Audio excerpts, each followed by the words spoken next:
p.m. of Douala. Ladies and gentlemen, thanks for joining us on the 6 p.m. newscast on Spectrum Television. In our top stories, the annual Presidential Excellence Award have been distributed to meritorious students at the University of Douala. The grants, which comes in the form of 50,000 francs CFA, is given to students who must have ascertained at least 12 average and above. And the divisional officer for Nzu subdivision have called on competent authorities to bring to book those responsible for the torture of a suspected separatist fighters. The video, which went viral on social media, saw our military or Cameroon military brutalizing the suspected fighters. Details of these and many more in a bit. Good evening, ladies and gentlemen. Thanks for joining us once more on the 6 p.m. newscast on Spectrum Television. As earlier mentioned on our headlines, following the viral circulation of a video on social media depicting the Cameroon military brutalizing or brutality on a suspected separatist fighter with machetes and other form of torture, the divisional officer for Nzu has in a communique called the attention of competent authorities to bring to book those responsible for these brazen actions, bringing disrespect or disregard rather to the defense uniform. Details with Josephine Binti. Brutality of defense forces is considered wrong, and there should be consequences for bringing disrepute to the uniform that serves the nation Cameroon, says the divisional officer for Ndu.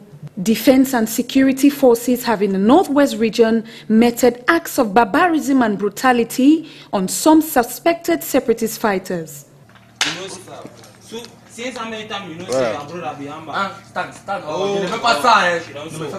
Yes, talk. Since how many times today you know say you are broke the amber. Ouais. Veste. Ça c'est le travail de la manœuvre tout à l'heure. Tu vas parler. In this viral video circulating on social media, machetes are being used by some forces, which goes against the whims and caprices of their profession.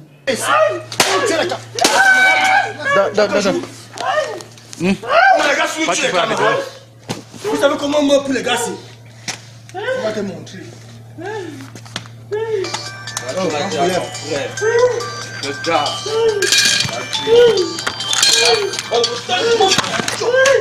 Sparking nationwide condemnation as well as cold feet, the divisional officer for Ndu, Adamu Shwaibu Ibrahim, has condemned such actions in a communique and ordered elements of that unit to be investigated and disciplinary and legal sanctions be implemented on the said individuals. These brazen actions have shocked many, as 1 year ago, unprofessionalism by some defense forces took place where some civilians in Gabo were massacred in the Ndonga Mantung division, and months later, an investigation was opened and culprits sanctioned to clearly state the rules of military engagement, which should be void of torture and crime. And now the yearly balance sheet of the terminal control for containers at the Douala Port Authority states that it has accomplished its mission since its creation in November 2019. Payment of salaries, availability of states or benefits rather at the close of contracts, and poor management of equipment are some of the challenges they were met with, and use or are finding possible solutions to tackle them. Josephine Binzi with a balance sheet of activities at this sector of the Douala Port Authority for over a year. Her report.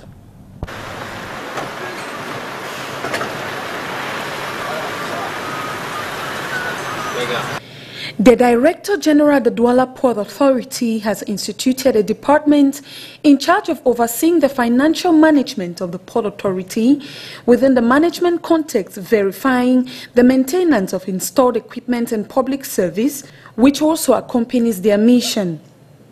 The Terminal Control Container, in its French acronym RTC, began its activities last year, January 2020, making it fully 1 year in operation. Their mission has been faced with challenges, especially meeting huge tensions between the Douala Port Authority and her personnel, especially with the non-payment of salaries in the month of December 2019, and the denial to make available benefits at the close of contracts. The lack of official inventory and stock of containers present at the park on the 1st of January 2020 was part of what they had to tackle. The RTC has, however, accomplished all tasks according to our supervision, namely the preservation of social peace, which was threatened by former employees. The reduction of tariffs, where also former workers had refused to look into it despite several calls from government. This has all been a bid to continue public service at the terminal in control of containers at the Douala Port Authority, as spelled out by a presidential decree on the 19th of December 2019.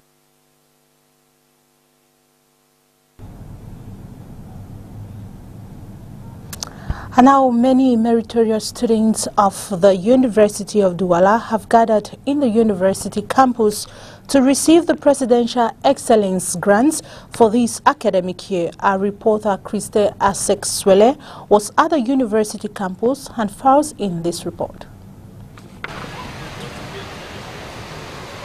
Sustaining oneself as a student in the university is usually very strenuous, as this comes with a lot of finances involved. The Presidential Excellence Grant to meritorious students of all universities in Cameroon comes as a great relief to the students of the University of Douala, who are amongst the beneficiaries. I was really surprised by this grant, and considering that I am a master's student studying accounting and audit control, and I lack a laptop to work with, I will use this money to complete and buy my working tool. Mon outil de travail. Paying fees and purchasing handouts is sometimes not so easy for us students because there are some who really do not have the money. So receiving this grant will help us a great deal, reason why I thank the head of state for this kind gesture.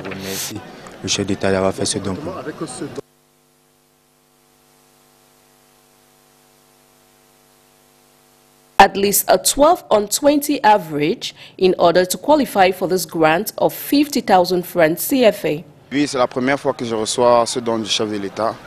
Et vraiment, ça nous touche vraiment. This is my first time receiving this grant from the head of state, and I am moved as a student, as this will help us manage some of our daily needs like photocopies, transport and feeding, which sometimes is very hard. It's not easy being a student in Cameroon. So when we receive a grant like this one, it helps in reducing the burden on us. So all we can say is thank you and hope to benefit again next year. À alléger un peu la charge. Donc on ne peut que dire merci et on espère pouvoir bénéficier de ce don encore l'année prochaine. The payment process started today, Monday, February 15, 2021, at the University of Douala campus, as many students gathered to claim the money. And on to our health report, medical experts advised that parents should have their children checked for retinoblastoma, a rare eye cancer which affects children and leads to loss of sight. They say that enough care should be taken as the treatment for the disease is so expensive. John Paul Sama with more. This young girl is just one of the rare victims of the retinoblastoma cancer, a type of cancer which affects the eyes. Just a few months old, she is battling one of the world's rarest diseases. This type of cancer concerns a very small fraction of children, and this is the most rare form because it's not seen in most children. Its causes are genetical. The cause of this is in the gene, which we've identified in the DNA of children who have this type of cancer, RB1. When this is present in the gene, then the child is susceptible to having this rare disease, and maybe before the age of 1. To prevent this, parents are advised to carry out screening, especially those at risk.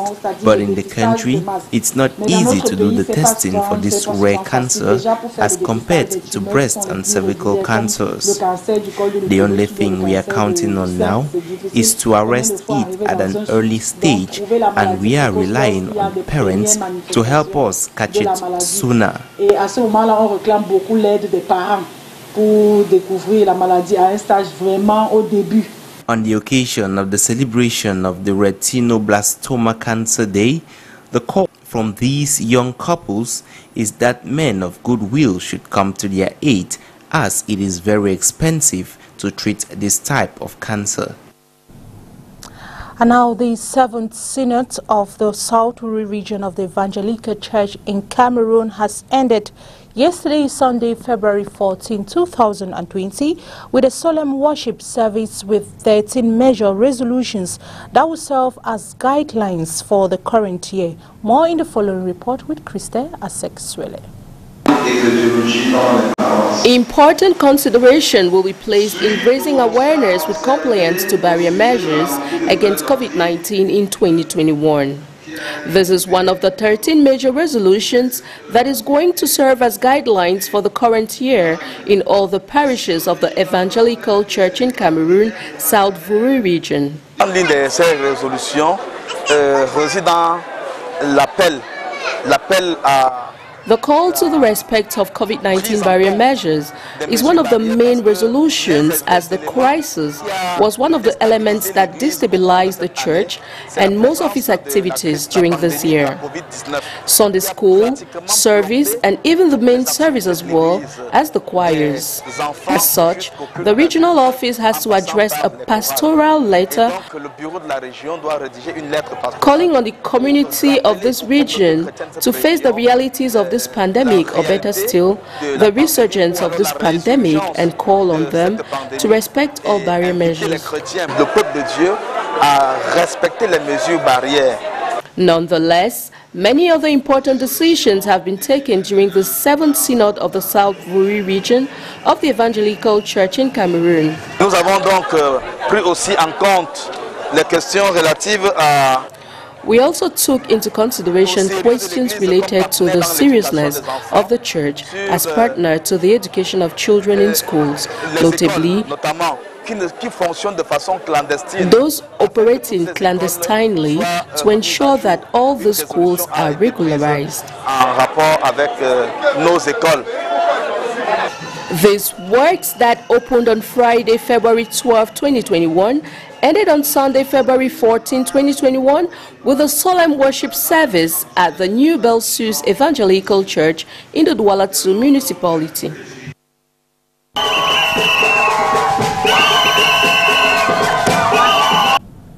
And in the upcoming video, let's listen to President Joe Biden's visual remarks on the occasion of the 34th African Union Summit. Hello, everyone. I'm honored to send the best wishes of the people of the United States in advance of the 34th African Union Summit. This past year has shown us how interconnected our world is and how our fates are bound up together. That's why my administration is committing to rebuilding our partnership around the world and re-engaging with international institutions like the African Union. We must all work together to advance our shared vision of a better future, a future of growing trade and investment that advances prosperity for all our nations, a future that advances lives of peace and security for all our citizens, a future committed to investing in our democratic institutions and promoting the human rights of all people, women and girls, LGBTQ individuals, people with disabilities, and people of every ethnic background, religion, and heritage. To reach this future, we also must confront the serious challenges we face. That includes investing more in global health, defeating COVID-19, and working to prevent, detect, and respond to future health crises, and partnering with the African CDC and other institutions to advance health security, raising our climate ambitions and ensuring developing nations can mitigate and adapt to climate impacts that are already causing pain, and engaging in sustained diplomacy in connection with the African Union to address conflicts that are costing lives all across the African continent. None of this is going to be easy, but the United States stands ready now to be your partner in solidarity, support, and mutual respect. We believe in the nations of Africa, in the continent-wide spirit of entrepreneurship and innovation, and through the challenges ahead, although they're great, there is no doubt that our nations, our people, the African Union, were up to this task. I hope I can be with you next time in person. I want to thank you, though. Thank you. May God bless you all. And now we take on our foreign page with the VOA. And he is hereby acquitted. With the trial of Donald Trump over after the Senate acquitted the former president for his alleged role in the January 6th attack on the U.S. Capitol, there are questions as to what happens next. Some lawmakers, including a few in Trump's Republican Party, have suggested he may face other consequences. President Trump is still liable for everything he did while he was in office as an ordinary citizen. Unless the statute of limitations is run, still liable for everything he did while he's in office. Didn't get away with anything yet. But what might those consequences be? Trump still has enormous power within the Republican Party. After the trial's verdict, Trump released a statement suggesting his political movement has only just begun. Yet some Republicans, including Louisiana Senator Bill Cassidy, who voted to convict the former president, says it is time for the party to move on from Trump. I think as force wanes, the Republican Party is more than just one person. The Republican Party is about ideas. Some lawmakers are calling for a commission to further investigate and understand what led up to the attack on the Capitol, much like the so-called 9/11 Commission that investigated the 2001 terrorist attack on the United States. There's still more evidence that the American people need and deserve to hear, and a 9/11 Commission is a way to make sure that we secure the Capitol going forward and that we lay bare the record of just how responsible and how abjectly violating of his constitutional oath President Trump really was. Senate lawmakers voted 57 to 43 to convict, coming up shy of the 67 votes needed to do so. The vote comes a month after the House of Representatives impeached Trump in the case. Michelle Quinn, VOA News.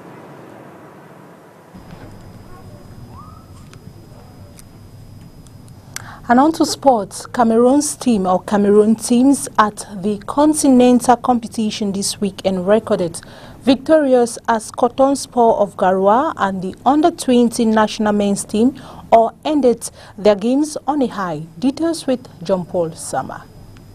Cotton Sport of Garoua have returned to the country and are bracing up for this return leg game against AS Sodinap of Niger, whom they edged 1-0 away.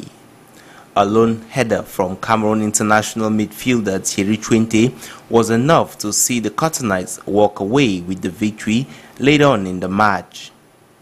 This latest win in the CAF Confederations Cup preliminary round leaves them with just 90 minutes to pick up a ticket to the group phase of the competition if they can hold off the Nigerians at the second leg in Garoua.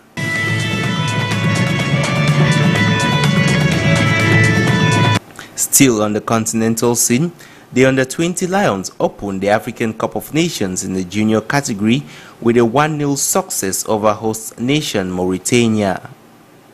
Jang Sunday Jr. was quick to pounce on a short pass from the Mauritanian defender to open scores in the 81st minute of play as he fetched Cameroon her first 3 points in this competition, as they now await to see the performance of the other teams in the group. See you tomorrow, ladies and gentlemen. That brings us to the end of the 6 p.m. newscast on Spectrum Television. See you tomorrow for more happenings in Cameroon and the world at large. Good night.